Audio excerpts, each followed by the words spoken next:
네, 우리 오늘 복지부 질병관리청 식품의약공안전처 공직자 여러분들 다들 수고가 많으십니다. 약간 긴장되죠?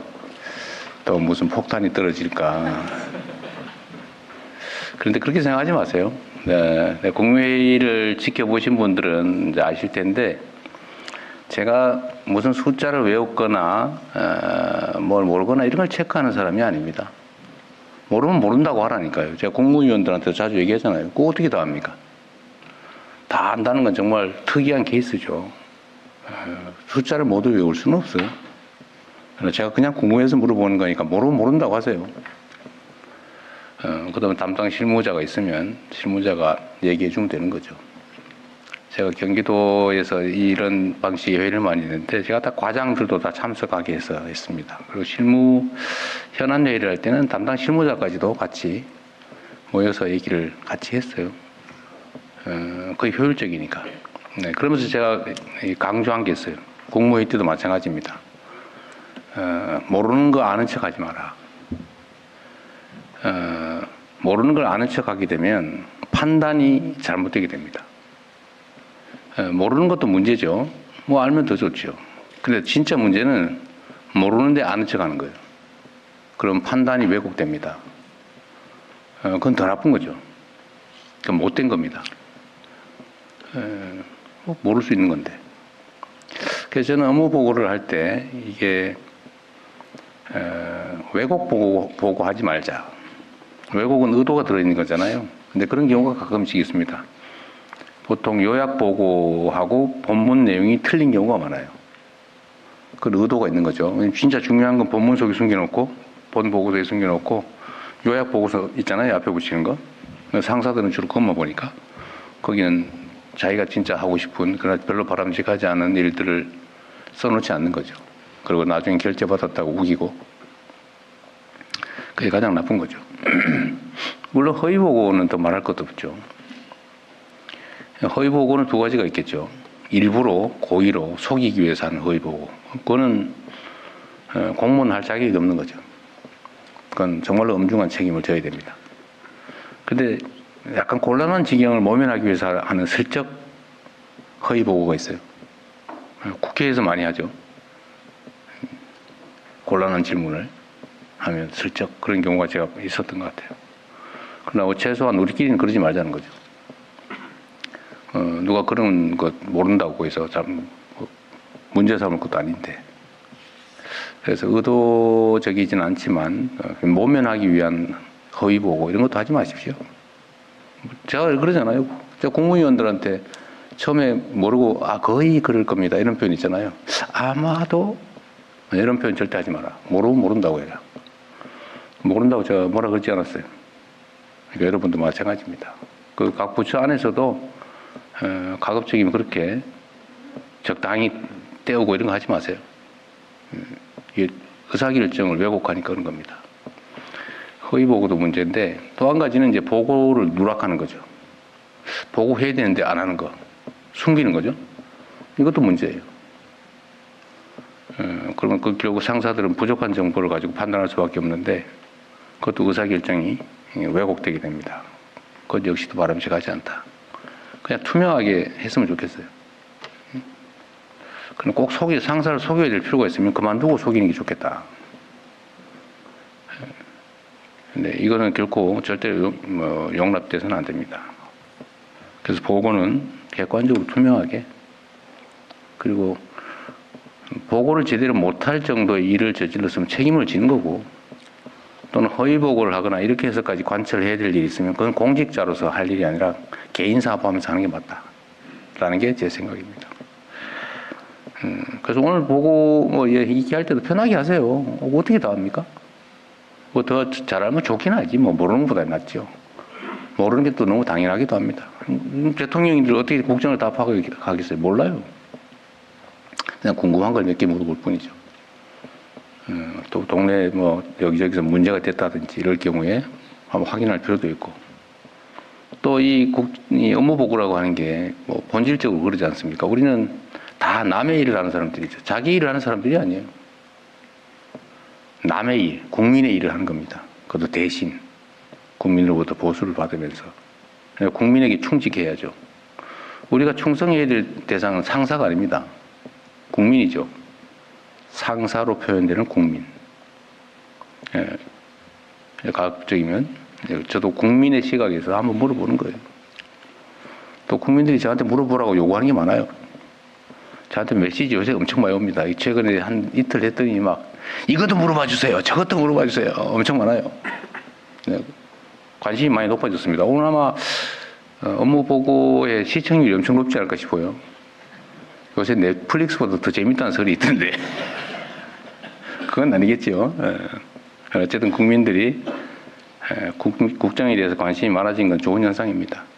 여러분께서도 국민에게 보고한다 이렇게 생각하면 좋을 것 같아요. 자, 이제 시작해 볼까요? 네, 말씀 감사합니다. 이어서 업무 보고가 있겠습니다. 순서는 보건복지부와 이에 대한 토의를 진행한 후에 식품의약품안전처 업무 보고 및 토의를 이어서 하도록 하겠습니다. 먼저 보건복지부 장관이 보고하겠습니다. 보건복지부 장관 정은경입니다. 대통령님을 모시고 국민 여러분께 보건복지부 업무를 보고드리겠습니다. 주요 성과, 추진 방향, 중점 추진 과제 순으로 말씀드리겠습니다. 주요 성과입니다. 통합돌봄 시범 사업을 전국으로 확대하고 발달장애인 긴급돌봄 서비스를 도입하였습니다. 기준 중위소득을 최대 수준으로 인상하고 의료급여 부양비를 완화하였습니다. 지역의사제 도입, 국립대병원 이관을 추진하는 등 지역 필수 공공의료 강화를 본격 추진하였습니다. K바이오의학산업 대도약 전략을 추진하고 AI 대전환 등 미래 변화에 대비하였습니다. 정책 추진 여건입니다. 초고령화가 심화되어 의료와 돌봄 수요가 급증하고 있습니다. 사회 구조 인식 변화로 사회적 고립 등 새로운 복지 수요가 증가하고 있습니다. 지역 간 의료 격차와 의료 자원 쏠림이 심화되고 있습니다. 보건복지부는 기본이 튼튼한 복지강국, 국민 모두가 행복한 대한민국을 실현하기 위해 돌봄에 대한 국가 책임 강화, 기본생활 안전망 구축, 지역 필수 공공의료 강화, 미래 대비 보건복지 혁신 4가지 목표 달성을 위해 최선을 다하겠습니다. 중점 추진 과제를 말씀드리겠습니다. 살던 곳에서 행복한 삶을 누릴 수 있도록 의료, 돌봄, 주거, 복지 서비스를 통합적으로 제공하겠습니다. 돌봄의 패러다임을 국민 중심으로 전환하여 개인별 필요에 따라 맞춤 서비스를 연계 제공하겠습니다. 어르신과 장애인을 시작으로 정신질환자까지 확대하겠습니다. 재택의료센터와 통합재가 기관을 확대하고 퇴원 환자 집중 지원, 방문 재활, 영양 등 신규 서비스와 지역별 특화 돌봄 서비스 개발도 지원하겠습니다. 아동 권리를 보장하고 양육 부담을 줄이기 위해 아동 수당을 매년 1세씩 상향하여 2030년에는 만 13세 미만 아동까지 확대하겠습니다. 임신부터 출산 이후까지 건강 의료 보장을 강화하겠습니다. 필수 가입력 검사비 지원 규모를 확대하고 지역 모자의료센터의 24시간 분만 기능을 강화하고 공공산후조리원 설치 운영도 확대하겠습니다. 이른둥이 의료비 지원을 확대하고 달빛 어린이 병원을 확충하겠습니다. 촘촘한 소득 안전망으로 기본 생활을 보장하겠습니다. 생계급여를 4인 가구 기준 월 최대 207만 원까지 지급하고 의료급여 부양비를 폐지하겠습니다. 저소득층 연금 보험료 지원을 73만여 명으로 확대하겠습니다. 청년층 군 복무 출산 크레딧을 확대하고 소득 발생에 따른 노령연금 감액 제도도 개선하며 장애인 연금 지급 대상을 확대하겠습니다. 보다 빠르고 정확하게 국민의 위기 상황을 찾아 지원하겠습니다. 고독사 위험군 발견 시스템을 구축하고 그냥 드림 코너를 전국으로 확대하여 별도 신청 없이 먹거리, 생필품을 지원하고 상담도 진행하겠습니다. 국민 생명보호를 위한 자살 예방 대응 체계를 강화하겠습니다. 고용, 서민금융 등 취약계층 지원 기관과 연계하여 위기 요인에 선제 대응하고 자살 시도자와 유족 대상 치료비 지원을 확대하겠습니다. 24시간 자살 유발 정보 모니터링하고 청소년 대상 심리부검 등 과학적 정책 기반을 강화하겠습니다. 어느 지역에서든 충분한 진료를 받을 수 있도록 하겠습니다. 국립대병원을 거점 책임병원으로 육성하고 공공병원 확충 로드맵을 마련하겠습니다.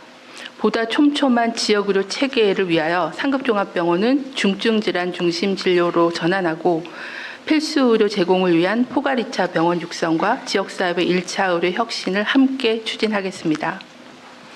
우수한 의사가 지역 필수 공공의료 분야에서 일할 수 있도록 계약형 지역 필수 의사제를 확대하고 지역 의사제를 도입하며 공공의대를 설립하겠습니다. 지역 필수 공공의료의 제도적 기반 마련을 위해 필수 의료 수가를 적정 보상하고 불가항력적 의료사고 보상을 확대하겠습니다.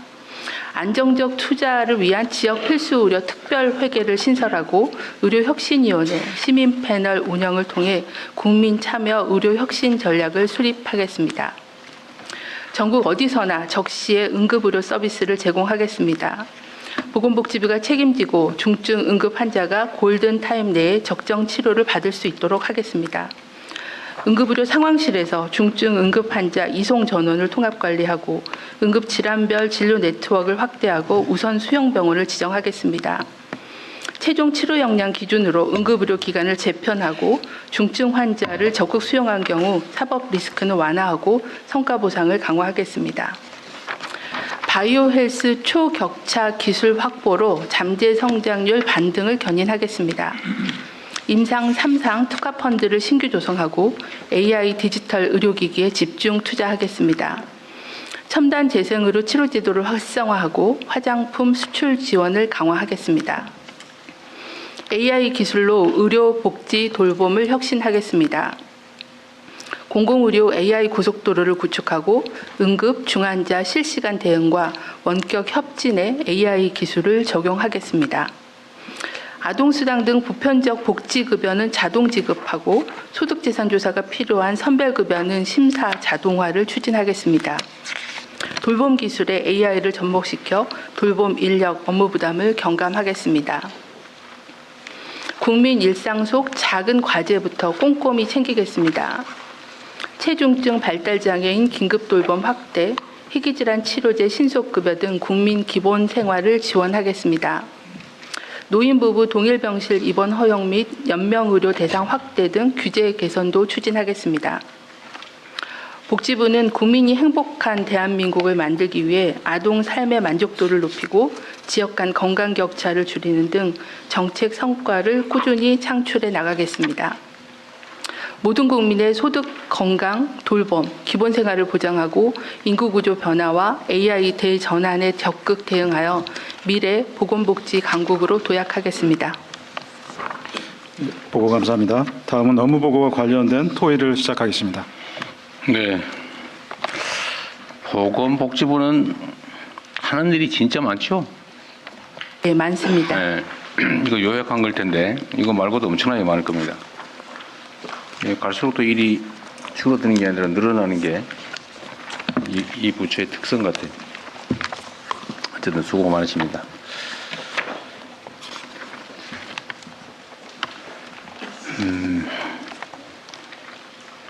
어쨌든 관심 있는 부분 몇 가지 좀 물어볼게요. 뭐 있는 것 같긴 한데 임신을 출산을 하고 싶은데 임신을 못하는 사람들에 대한 지원 사업 있잖아요. 네, 난임 부부에 대한 지원 사업이 있습니다. 네. 근데 그게 돈도 많이 들고 하는데 횟수 제한도 있고 그러죠. 현재는 25회 정도까지를 지원해서요. 거의 맥시멈 지원하고 있다고 25회. 보고 있습니다. 아, 그래요? 많이 늘어났네요. 네. 이제 횟수는 아마 횟수라고 하는 건 특정한 방법에 대한 횟수를 말할 것 같아요. 네, 인공 임신에 대한 임신, 시도 횟수를 말씀드리는 겁니다. 그 시험관하게 얘기하는 건가? 네, 네. 근데 방법이 여러 가지가 있잖아요. 네. 근데 지금은 시험관 방식만 지원해요? 아니면 다른 방식들도 지원해요? 두 가지 방식을 다 지원하고 있습니다. 두 가지가 뭐예요? 시험관하기도 하고 또 시험관하기 말고 다 아까 두 가지라고 했는데 한 가지는 뭐예요? 건강? 네, 다른 것도 얘기하세요. 건강보험정책국장님 말씀드리겠습니다. 예산 사업이 있고 건강보험 급여로 하는 사업이 있는데 그 방법은 인공임신, 그다음에 신선배아, 그다음에 냉동배아 이렇게 세 가지 방식이 있습니다. 근데 그 가격 이 차이가 많죠. 시술비 차이가. 그렇습니다. 근데 뭐 그 시술비가 차이가 있음에도 똑같이 25회까지 허용을 하는 거예요? 아니면? 아닙니다. 그 횟수별로 행위별로 횟수가 좀 다 제한이 되어 있는데 다만 신선 배아하고 냉동 배아의 경우는 그 환자 상황에 따라서 그 횟수를 합해서 필요한 경우 신선 배아 쪽으로 횟수를 같이 이용할 수 있도록 되어 있습니다. 그게 개인적 특성들이 있을 거 아닙니까? 네. 예를 들면 어떤 사람은 이런 방식, 어떤 사람은 저런 방식, 또 개인적 선호도 있을 것 같아요. 나는 이렇게 해볼래. 예, 제가 이거 왜 물어보냐면 한의학도 이 처방이 있는 것 같은데요. 그런 네, 건- 한의학 분야에서도 난임 지원 사업을 하고 있습니다. 아, 그것도 보험 처리가 돼요? 예, 국가 지원이 있어요? 현재 한의학 쪽은 보험 급여는 되고 있지 않습니다. 그런데 검증은 된 건가요? 유효성이? 근데 일단 허용을 한 거잖아요, 그죠? 한의사들이 지원하고 있고 지방에서도 지원하고 있는 지방들이 있는 걸로 알고 있는데요. 이제 이게 객관적으로 과학적으로 입증하기는 좀 쉽지는 않아서 이제 효과가 있다라고 말씀을 하시지만 이제 누구나 인정할 수 있는 효과를 좀 더 보여주시는 게 필요할 것 같습니다. 이것도 한의사 업계에서 물어봐 달라고 한 건데, 네. 그 보건부 우리 공직자들 중에 네. 의사 자격 가진 사람들이 많이 있죠. 네, 한 10여 명 되는 것 그거밖에 안 돼요? 같습니다. 그 간부들 중에 예, 10여 명? 본부만 따지면은 그렇게 많지는 않습니다. 근데 그중에 한의사 있어요? 한의사도 있습니다. 있어요? 몇 네. 분이나 있어요? 제가 알기로는 요즘 한의사 계시면 손 한번 들어보세요. 저희 사무관이 한 분 계시는데 오늘 사무관? 참석하진 않았을 것 같고요. 사무관은 참석할 만한 자리가 못 되죠, 아직. 네, 그렇습니다. 사무관 한 사람? 한의학 정책과 후에는 없습니다. 한의사. 네. 어디 없다고요? 과장급 국과장에는 간부에는 없고, 네, 네, 네. 네, 그러니까 과장급에는 없다. 과장이 서기관 아니에요? 예, 그렇습니다. 서기관입니다. 네, 서기관 이상은 없고. 부의사관도 과장합니다. 아, 그래요? 약간 뭔가 감정이 실린 발언 같아요. 그렇군요. 또, 그럼 이게 25회까지 허용을 하면 총 드는 비용이 얼마 정도일까요? 지원 금액 아니면 총 드는 비용? 많은 분 있으면 얘기하시죠. 제가 단가까지는 대충 단가 얼마? 회수당 단가. 그건 지금 기억이 잘 그래요? 나진 않습니다. 하여튼 이게 우리 저출생 문제의 원인이 여러 가지가 있는데 출산하고 싶은데 못하는 사람 이 문제도 하나 있는 것 같고 또 한 가지는 미혼모 지원 사업 있잖아요. 네. 그거는 뭐 어느 정도 하고 있나요? 혹시 아는 사람 있어요? 미혼모 지원 사업 정리된 게 좀 있어요? 이무화동 정책관입니다. 대통령님 미혼모 지원 사업은 지금 성평등 가족부에서 담당하고 있습니다. 아, 그래요? 네. 아, 있기는 그렇겠네요.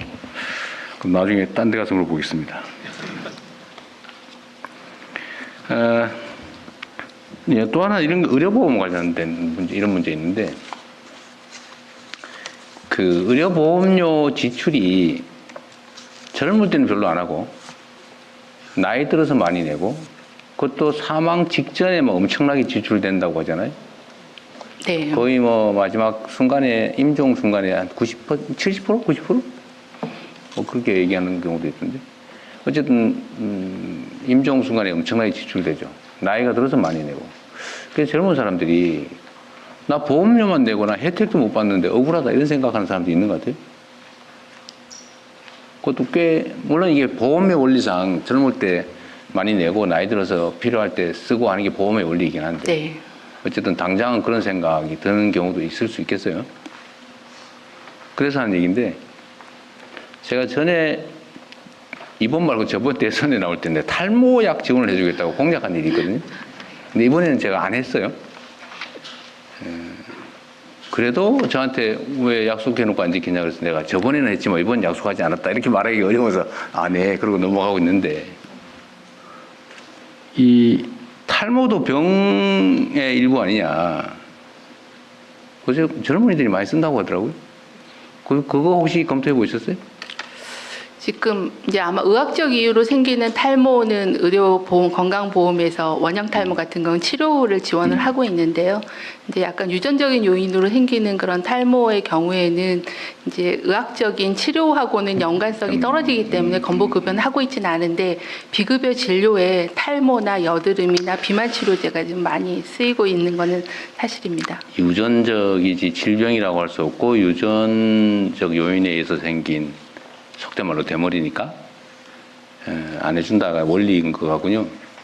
그러면 유전병은 그것도 유전에 의한 건데 이걸 병이라고 할 거냐 아니냐의 개념 정리에 관한 문제 아닌가요? 그러니까 어떤 논리적 증상이 문제는 있거나, 아닌 것 같아요. 예, 증상이 있거나 뭐 생명에 영향을 주는 그런 질환이 아니라고 보기 때문에 이제 급여를 하지는 않고 있는 거고요. 이제 약간 미용적인 이유는 다른 부분도 건강보험 급여를 안 하고 있는 근데 상황입니다. 이거 옛날에는 이걸 미용이라고 봤는데 요새는 생존의 문제로 받아들이는 것 같은데요? 네, 그런 경향이 있습니다. 이거는 한번 예를 들어 비용이 얼마나 드는지 그러다 뭐 무한대로 해주는 게 만약에 재정적으로 너무 부담이 된다면 횟수 제한을 하든지 총액 제한을 하든지 이렇게라도 나도 보험료 내는데 나도 혜택 좀 보자 이런 생각하는 걸 한번 검토를 한번 해보시면 좋겠어요. 그리고 이게 지금 상당히 많이 대중화된 모양인데 이걸 의료보험용으로 지정을 하면 약가가 내려간다면서요. 아무래도 이제 급여로 관리하게 되면은 비용 통제가 비급여보다는 할 수는 있는 뭐 그런 거까지 상황입니다. 포함해서 한번 검토 한번 해주세요. 네, 네, 알겠습니다. 요새 비만도 마찬가지인데 비만 치료는 보험 안 되죠. 고도 비만이어서 의학적으로 문제가 되는 경우에는 일부 이제 급여에 대한 부분들을 검토하고 있는데요. 그렇지 않은 아직 경우에는 검토 급여하고 중이에요? 있지 않습니다. 네. 하고 있어요 검토 중에. 아까 고도 비만 말씀이 네, 불확실해서. 건강보험국장 말씀드리겠습니다. 그 고도 비만 이제 우리 그 신체지 BMI라는 지수에 따라서 고도 비만의 경우에는 수술적 치료는 지금 대상을 일부 하고 있습니다. 위절제술 이런 거 네, 얘기하는 거예요. 그렇습니다. 근데 약제에 대해서는 아직 검토 중에 있습니다. 언제부터 언제까지 하고 있어요? 이제 급여 신청을 했기 때문에요. 그 부분에 아. 대해서는 이제 급여 적정성 같은 거를 검토를 진행을 해야 되는 상황입니다. 요새 약물 치료도 많이 하는 것 같은데. 네, 그 약물에 대한 부분입니다. 하여튼 세대 간에 이 보험료를 냈는데 나는 혜택이 없다 이런. 그런데 나는 정말 이건 절실한데 이건 왜 안 해주냐. 이 문제는 고민은 좀 해야 될 것 같습니다. 요새 이게 청년들 문제가 너무 청년 소외감이 너무 커져서 하는 얘기예요. 네. 그리고 자살 예방 사업도 있던데 아까 보니까 그 총리님이 총괄하시는 거죠? 이제 복지부에도 이 사업이 있군요. 이제 민간 단체에도 이런 사업이 있더라고. 뭐 아까 보니 여기 오늘 있더라고요. 일단 한번 보겠습니다. 그럼. 그 다음에 그냥 드림 사업은 지금 내년부터 하는 건가요? 올해 12월부터 시범 사업을 시범 도입을 사업하고. 해서 한 68개 정도는 운영을 하고 있는 상황입니다. 어쨌든 이 그냥 드림 사업은 제가 지시해서 시작한 사업이긴 한데 네, 그렇습니다. 지금 대한민국 정도의 경제력을 갖춘 나라에서 먹을 게 없어서 가족들하고 먹고 살기 어려워서 끌어안고 자살했다 이런 소리 아직도 나오잖아요. 네, 무슨 뭐 배우든가 배우 지망생이든가가 굶어 죽었다. 그리고 뭐 배고파가지고 계란 한 판 훔쳤다가 징역 1년 뭐 받았다 뭐 이런 거 있잖아요. 저는 이게 우리나라 사회에서 아직도 그런 얘기가 나온다는 게 이해가 아직 안 됩니다. 결국 시스템의 부재 아니냐. 네. 그 얼마 된다고. 그 사람을 이 계란 한 판 훔쳐가지고 잡혀가지고 경찰서 유치장에 갇혀 있다가 수사를 받고 재판을 받고 감옥을 보내가지고 징역 살리고 이 비용이 얼마나 많습니까, 그죠? 네, 사회적 비용이 큽니다. 네, 엄청나죠. 그래서 이 그냥 배고프면은 아무나 와서 가져가라. 제가 그걸 경기도에서 한번 해보니까 그때 마구 비난이 쏟아졌는데 아마 오늘도 막 비난할 거예요. 와서 막 쓸어가면 어떡하냐.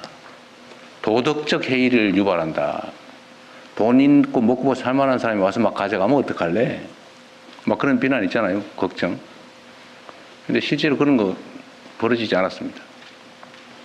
그리고 그 뭐 2만 원어치가 상한인데 그거 가지러 오려고 그 창피를 무릅쓰고 오겠어요. 우리나라 국민들 수준을.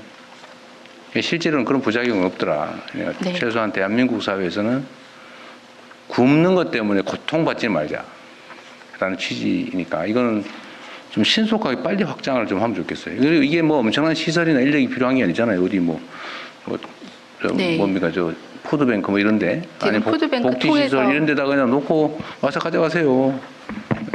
한 컵라면 몇 개 먹고 뭐 당장 먹는데 지장 없을 정도. 네.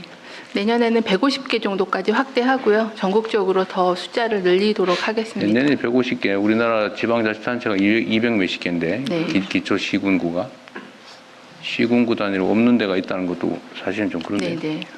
좀 더 확장을 좀 빨리 해보시면 좋겠습니다. 이게 예산이 뭐 특별히 드는 것도 아니거든요. 저희가 이제 국가 예산도 수립하고요. 또 민간 협력을 해서 네. 요번에 뭐 민간에서 지원해 예, 주는 데도 많을 거고. 민간에서 기부를 받아서 같이 연계해서 추진하고 있습니다. 어쨌든 먹는 거 가지고 서럽지는 말자. 네. 그런 취지입니다. 그다음에 의료 분야가 참 문제인데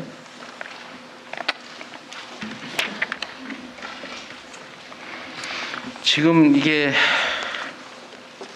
중증 필수 의료 또 지역 의료 네. 이게 문제라는 거잖아요. 지금 제가 흉부외과, 신경외과 의사가 사라진다는 얘기는 제가 10년 이상 전에 이미 들은 얘기 같고 네. 요즘 뭐 소아과도 없어지고 산부인과도 없어지고 또 뭐 없어지고 있어요? 마취과 이런 것도 잘 안 하려고 그런다는 소문이 있던데. 마취통증과는 조금 나은데요. 그래도 소아과가 굉장히 소아청소년과가 급격하게 소아과가 전공의 그렇죠. 지원율이 낮아지고 있습니다. 결국은 의사가 없어질 거 아닙니까? 그 분야는 예를 들면 하기 싫어하는 분야. 고난이 치료를 해야 되는 시술과 수술을 해야 되는 의사들 확보가 좀 계속 어려워지고 그러니까 있습니다. 흉부외과, 신경외과 이런 데는 뭐 찾기가 어렵다고. 네. 어떻게 해결할 거예요? 현재는 저희가 뭐 지역 의사제나 공공의대 통해서 그런 지역이나 필수 과목의 의사를 양성하는 것을 법안 통과가 준비하고 있는데 시일이 한 10년 정도 소요되기 때문에 그 이전에는 그렇게 예를 들면 이미 문제가 생긴 부분을 채워 넣는 방식이잖아요. 네. 문제가 생긴 원인을 제거해야 되는 게 원래 네. 정상적인 방법이죠. 원인이 뭐예요? 원인은 이제 통상 얘기하는 낮은 수가 보상과 그다음에 두 번째는 의료 사고에 대한 위험도 두 가지죠. 이미 두 다 알고 있는 가지와 또 24시간 365일 늘 대기해야 피곤하다. 된다는 네. 세 가지가 아마 대충 세 가장 가지 큰 것 좀 원인이 같습니다. 나왔네요. 그거 다 알고 있는 거잖아요, 그죠? 네. 그러니까 수가가 이거 노동에 비해서 또 투자한 데 비해서 너무 낮다. 네. 보상이 낮다 쉽게 말하면. 네. 보상은 올려줘야 되잖아요, 그러면. 행위별 그 수술 건당 수가도 올려야 되지만 24시간 대응을 하려면 대기하고 있는 비용도 지원을 해야 되기 그러니까 때문에 여하튼간에 문제는 네. 보상이 낮다. 그럼 보상을 올려줘야 문제를 네, 해결하잖아요. 맞습니다. 그 다른 방식으로 해결이 안 된단 말이에요. 네. 문제의 원인을 제거해야죠. 네. 그 우리나라 의료보험 체계에 이 말이 맞는지 한번 판단해 보세요. 경증에 대해서는 보상이 너무 크고 네. 경증. 네. 막 감기, 막 안 가, 병원 안 가도 때 막 병원 가도 다 그냥 1,000원만 내면 다 해주고. 지금 1,000원인가요? 본인 부담금? 예, 그 비율이 의료기관 종별보다 좀 1,000원, 다릅니다. 대충 1,000원이죠. 네. 어르신들은 1,500원? 네, 1,500원. 네. 그러니까 아주 경증에 대해서는 보장 지원율이 엄청 높은데 예를 들면 무슨 수술을 한다든지 제가 전에 보니까 출산을 하는데 그 저산소증으로 예를 들면 이 뇌사 상태 되는 거 뭐라고 그래? 뇌손상. 뇌손상이 네네. 오면 그 식물인간 되잖아요. 네네. 제가 한 20년 그 이전이죠. 그 전에 뇌사 어린이에 대해서 의사들 상대 손해배상 소송을 내가 해본 일이 네, 있는데 내성마비 그 아이들. 나중에 미안해서 못하겠더라고요. 이게 의학 체계는 5분마다 저산소증 여부를 체크하고 산소 포화도 체크하고 완전히 복잡하게 돼 있어요. 근데 하나도 못 지켜요. 근데 의료 그 후에 내가 들어보니까 아이 출산하는데 뭐 지원 의료비가 50만 원이라고 하는 것 같더라고요. 50만 원 가지고는 전혀 비용이 안 된다는 거예요. 네. 그러니까 이 시스템 자체가 저수가제도 그러니까 돈은 50만 원밖에 안 주고 요구되는 거는 500만 원도 더 되고 그러니까 한 70만 원치 하면서 버티다가 사고 나면은 집안 망하고 평생 아니 망하고 이렇게 되니까 그 산부인과 이런 거 하겠냐 말이에요. 그러면 원인을 제거를 해야 되는 거 아니냐 힘들더라도 네. 그냥 뭉개고 넘어갈 게 아니고 의사를 지역 의사니 뭐 공공 의사니 막 해가지고 보충하면 뭐 하겠어요. 나중에 시간 지나면 다 도로 네네. 사라지겠죠. 그 그러면 대통령님- 수가 조정을 해야 되는 거 아니냐 네. 현실적으로. 말씀 주신 거대로 그 필수 중증 의료에 대한 수가는 인상하고요, 조정하고요. 두 번 인상도 막 손톱만큼만 하고 그렇게 해가지고 안 된단 말이죠. 제가. 좀 그 수가가 좀 고평가되어 있는 데는 좀 줄이고 낮은 수가는 조정하는 작업을 진행하고 있어서 내년 초에 전반적인 수가 조정을 할 그러니까 계획을 가지고 의료보험료 있습니다. 보험비 지출이 네, 안 가도 될 아주 경증에 대해서 너무 많이 지원하는 거 아니냐. 네, 네. 그거 하면 저기 국민들이 해가지고 표 떨어지지 않을까 그런 걱정도 있는 거잖아, 솔직히. 이제 저희가 의료 수가를 좀 분석해서 현재 좀 과보상되고 있다고 보는 검체나 영상 검사 네. 같은 경우는 조금 수가를 조정하고요. 그 부분을 필수 중증 의료로 조정하는 작업을 일단 그거를 좀 하겠습니다. 과감하게 해야 될 것 같아요. 네, 보상 체계를 정상화해야지. 그렇게 보상도 제대로 안 해주면서 위험을 감수하라고 하면 누가 하겠어요? 이건 내가 없어지는 게 너무 당연한 것 같아요. 네, 네, 두 번째로는 이제 위험 문제잖아요. 네, 그 수술하다 사고 나면 개인적으로 손해배상 해야 되고 막 요새는 손해배상료도 몇 억에 몇십, 막 10몇 억씩 막 이러는데 평생 망하는 거잖아요. 네. 그럼 보험제도를 도입해야 될 거 아니에요. 네, 그래서 저희가 책임보험을 도입하고 고액 배상에 대해서는 국가가 지원하는 제도를 그러니까요. 설계를 하고 있습니다. 보험해주고 그리고 또 형사처벌 문제도 있으니까 네, 두 가지는 일부러 그런 게 아닌데 교통사고처럼 무한 보험이 들어있거나 합의가 되거나 이러면 뭐 특별한 예외를 빼고는 처벌하지 않는 이런 특례법도 빨리 제정해야 되는 거 아닙니까? 네, 저희가 지금 의료분쟁 조정법을 개정해서 그런 민사와 형사에 대한 리스크를 완화하는 작업을 진행하고 있습니다. 근데 보험료도 비싸고 뭐 어렵다고 막 그렇게 얘기하는 것 같은데. 그래서 올해는 저희가 그 상과 분만 의사들과 소아를 주로 보는 의사들에 대해서는 한 15억 정도까지 민사 보상을 배상을 할 수 있는 그런 보험을 지원을 근데 했고요. 15억까지만 해주면 그러면 15억 5천만 원은 안 해준다는 얘기인데 네, 한도가 지금 현재는 그렇게 설정되어 있습니다. 그러면 역시 내가 예를 들면 현실적으로 사고를 내서 15억 원어치까지는 보장이 된다. 근데 16억 넘어가고 식물인간 돼가지고 이럴 경우는 보상이 안 된다. 보장이 안 된다. 내가 개인적으로 책임져야 된다. 이러면 여전히 회피할 것 같은데? 그 부분은 이제 그 배상 금액 자체가 계속 조정되고 있어서 그 보험 제도에 대한 거는 계속 환경 변화를 반영해서 개선할 그러니까 이게 막 계획입니다. 그 억지로 막 의사를 막 해서 밀어넣는 것도 하긴 해야 되는데 워낙 급하니까. 네. 근데 근본적으로 원인 제거에 좀 더 신경 써야 될 것 같아요.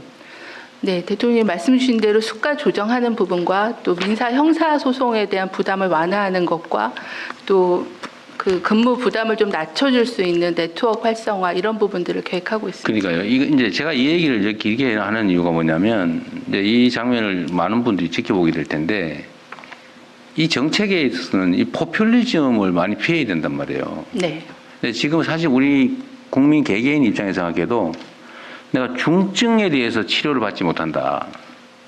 그럴 상황이 발생할 수 있다는 게 더 문제 아닙니까? 네, 예를 들어 의사가 진짜로 저기 없어요. 신경외과 뭐 예를 들어 흉부외과 이런 사람이 없어서 뭐 개복 뭐 가슴 여는 이런 수술 못 한다. 내가 그런 병이 중병이 걸렸다. 그 치료 못 받고 의사가 없어가지고 응급실 뺑뺑이 막 돌다가 죽었다. 이런 상황을 맞이하느냐? 아니면 내가 감기 치료 그냥 약 사 먹으면 되거나 뭐 이럴 때는 병원 안 가고 또는 1,500원 낼 거 2,000원 내고 이렇게 내가 좀 더 부담하는 걸 내가 감수할 거냐를 네. 합리적으로 판단해야 될 거 아닙니까? 네. 논쟁을 해서라도. 네. 그래야 정상적인 사회가 되잖아요. 그렇게 해야 재원을 마련할 수 있잖아요. 중증 환자에 대한 보상을 제대로 하려면 뭔가 재원을 딴 데서 절감을 해야 되는데 네. 그것도 꼭 필요하지 않은 비용은 좀 줄이자 라고 하는 점을 우리 국민들께서도 좀 이해를 해 주셔야 된다 그 말이죠. 네. 맞습니다. 그렇다 보험료 계속 올릴 수도 없고 안 해도 될 지출은 좀 줄이자 라는 얘기도 보건복지부 장관님이 설득을 좀 많이 해보세요. 네. 그러겠습니다. 그래서 의사도 좀 늘리긴 늘려야 되고 그죠? 네. 그 다음에 닥터 헬기 있잖아요. 닥터 헬기. 네. 지금 100 뭐더라 의사 이름이 뭐였지? 뭐였죠? 100. 이국종 교수. 아 이국종 그렇지 네. 아니었고 아주 예. 이국종. 예. 그냥 뭐 요새는 아예 군 병원으로 가버렸던데 이 닥터 헬기는 사실 비용이 좀 많이 드는 측면도 있고 운영하기 힘들죠. 의사가 탑승을 하기 의사도 타야 때문에 되고 인건 비용이 있고요. 헬기를 유지하는 비용 등이 상당히 그리고 듭니다. 동네 사람들이 헬기 시끄럽다고 싫어하고 네, 그런 민원도 예, 많습니다. 아무 데나 내리지 말라고 막 반대하고 예, 예. 그럼에도 불구하고 네. 누군가가 중상으로 갑자기 죽게 생겼는데 지상으로 앰뷸런스 타고 이동하다가 길 막혀가지고 죽고 이러면 안 되잖아, 그죠? 네, 중증 환자한테는 꼭 중증 필요한 외상 환자는 꼭 필요하잖아요. 이거를 좀 이걸 한번 검토해 보시면 어떨까 싶어요. 지금 권역을 14개인가 쪼개놨죠. 지금 한 12개, 12개? 14개, 응급은 14개. 네. 네. 그 다음에 중증 외상센터도 전국에 몇 개 있어요? 17개가 17개나 있어요. 네. 너무 많은 것 같아요. 네. 특히 헬기로 비행기로 수송하는 거는 사실은 금방 되잖아요. 아주 교통체증도 없고. 네. 그러면 14개로 막 쪼개가니까 비용도 많이 드는데 헬기로 이송하는 이 중증외상센터는 좀 집중을 해서 몇 개로 묶으면 네. 비용을 확 줄일 수 있지 않아요? 저희가 내년에는 한 5개 권역 광역 단위로 그런 아주 레벨 1 정도의 통합해서? 외상센터를 키우고 거기에 헬기를 좀 더 배치해서 전국을 다 커버할 수 있을 네. 거라고 생각해서 내년에는 2개소를 거점 외상센터로 최종적으로는 5개 정도로 나온다. 네, 광역 정도를 생각하는데요. 내년에는 2개 정도를 하는 예산을 확보를 했습니다. 아, 말 안에 들을 거 했네. 네. 그리고 일반 행정적인 거, 복지부가 일이 많아서 그러긴 할 텐데, 여기 보니까 정원이 2,484명인데, 여기는 현원이 2,535명이네요. 정원을 초과했네. 네, 저희가 코로나 보시면? 때 한 100명 정도 초과 별도 정원을 받았었는데요. 코로나 대응 그게 3년 할 때요. 줄어들고 있는 네, 중이에요. 그 인원이 그대로 남아 있어서 좀 초과된 알겠습니다. 상황입니다. 네. 그런 사연이 있군요.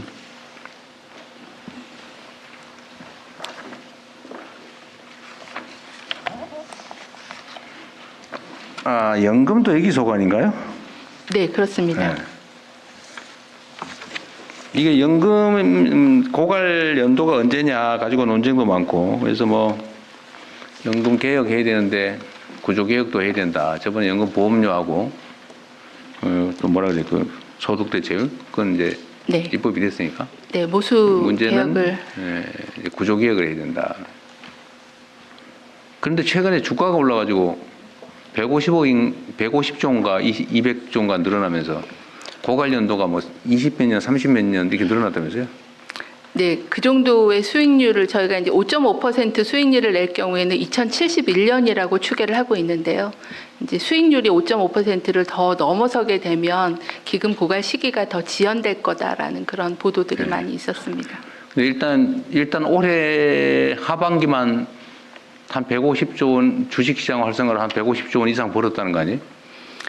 현재 수익은 200조 넘습니다. 200조 원은. 네, 평가 수익이 그렇습니다. 평가손익입니다만. 그러면 국민연금공단도 주가 상승의 혜택을 엄청 본 거네요.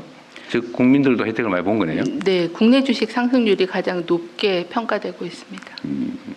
근데 연금은 국내 주식 보유 한도를 정해놨는데 주가가 올라가지고 초과해버렸다는 설이 있던데. 네, 저희가 아마 목표 배분이 14.9%인데요. 지금은 평가액 자체가 높아져서 한 15, 6%까지 아, 이제 팔아야 계속 되겠네. 변동하고 있는데요. 아직 그 상한치에 도달한 상황은 아닙니다. 뭐 하실 얘기 있어요? 아니 한번 얘기 한번 해보죠. 앞으로 전망이 어떤지, 그 국내 주식 보유 비율을 어떻게 할 건지 이따가 어차피 한번 얘기하려고 그랬는데 그냥 예. 여기서 한번 해보시죠. 그런 의문을 가는 게 좀 사실입니다.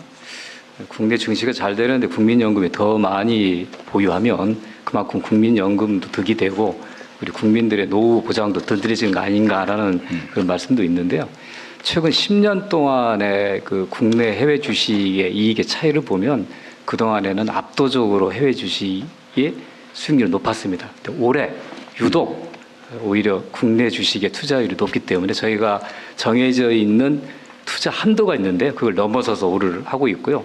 내년에 이렇게 계속 우리 국내 증시가 좋을지 어쩔지는 예측이 불가능합니다만 그런 상황에 신속하게 대응하기 위해서 저희가 조금 투자 지침 기준들을 조금 변경하려고 합니다. 그거 내년에 아마 네. 기금 운용을 개최하면 가능할 것 같습니다. 그래서 고민을 좀 많이 해야 될 것 같아요. 이게 뭐 여기서 할 얘기인지 잘 모르겠지만 대한민국 주식 시장이 저평가되어 있던 건 명백하고 그게 십수년 동안 다른 나라는 다 오르는데 우리나라만 우하향하면서 사실상 떨어졌잖아요, 지금. 그래서 결국은 주당 순이익이든지 주당 순자산이 뭐 턱없이 저개발국, 개발도상국보다도 더 낮고 지금 그런 상황이 아주 오래 지속됐잖아요. 요즘 그게 조금 개선되고 있는 중이죠. 그게 대부분은 지배구조 때문이다. 후진적 시장 구조 때문이다. 대한민국 주식은 못 믿겠다. 정상 거래가 안 된다. 이렇게 되는데 이걸 정상화시키면 정상화 될 거 아닙니까? 그게 올해 반영된 거죠. 네, 올해 우리 국내 증시가 다른 나라에 비해서 굉장히 좋았던 것은 뭐 상법 개정, 또 지배 기조 개선에 대한 기대감들이 증시에 반영이 된 것으로 파악하고 있습니다. 하여튼 이 주식 시장에 대해서는 참 말하기가 좀 조심스럽고 위험하긴 한데 좀 국민연금도 고민을 좀 많이 해야 될 것 같습니다. 출산군 크레딧은 계속 강화한다.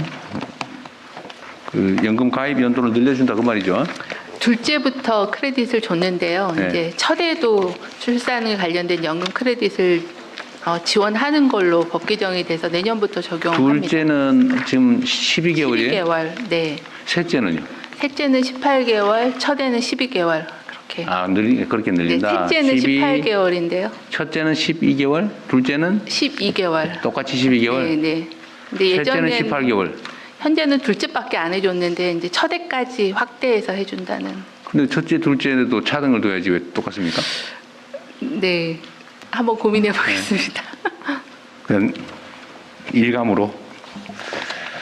요즘은 아이를 낳아 기른다고 하는 게 옛날에는 개인의 행복을 위한 것이고 국가에 부담을 주는 것이어서 좀 덜 낳아라 막 네. 그런 운동도 했는데 요즘은 아이를 낳아 기르는 게 국가에 기여하는 게 됐잖아요. 네, 우리 사회가 유지가 될 거냐 말 거냐. 사실 지원은 할 수 있는 범위에서는 대폭 해줘야 될 것 같습니다. 네, 아이를 더 많이 낳는 사람, 아이를 안 낳는 사람이 아니라 낳는 사람. 왜냐하면 공익적인 활동으로 바뀐 거예요. 네. 아이 낳아 기른다고 하는 게.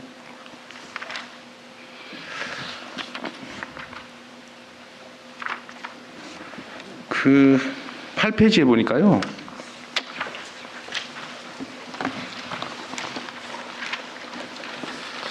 (24년 7월부터 25년 9월까지) 연속 출생아 수가 증가를 하고 있다 그래요.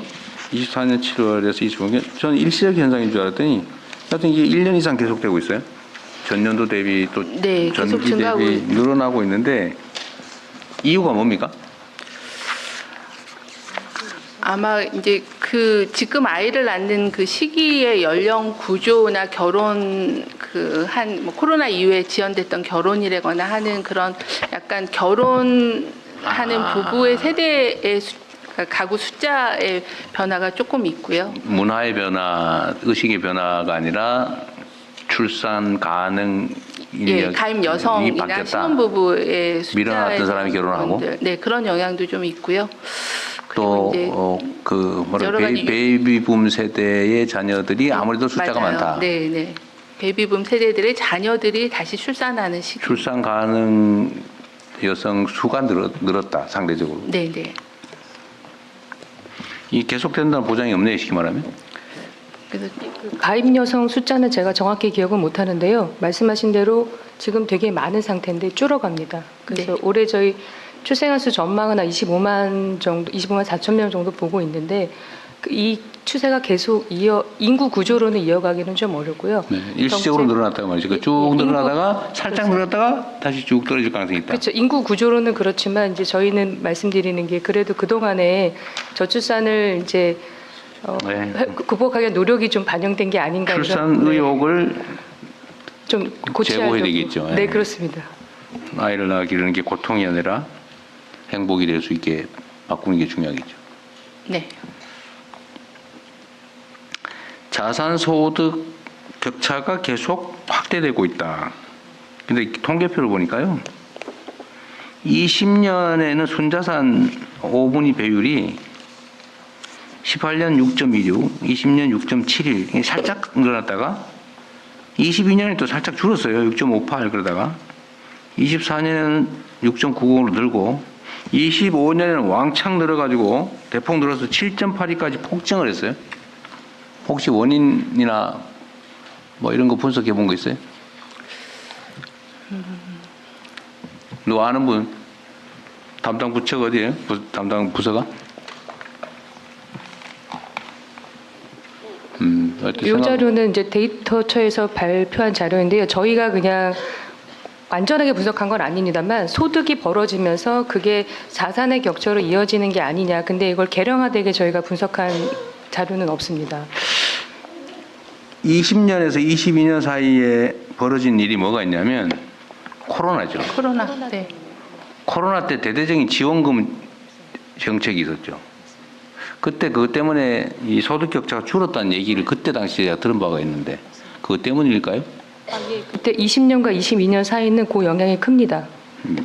오히려 그때 지원을 하면서 저소득층의 소득이 상대적으로 좀 더 늘어가지고 자산 격차가 줄었다. 근데 24년과 25년 1년 사이에 이렇게 엄청나게 벌어진 이유는 또 뭘까요? 그건 아까 말씀드린 대로 저희가 정확히 분석은 못했는데요. 결국 그런 아니, 뭐 정부 지원 추측이라도. 소득이 없어지고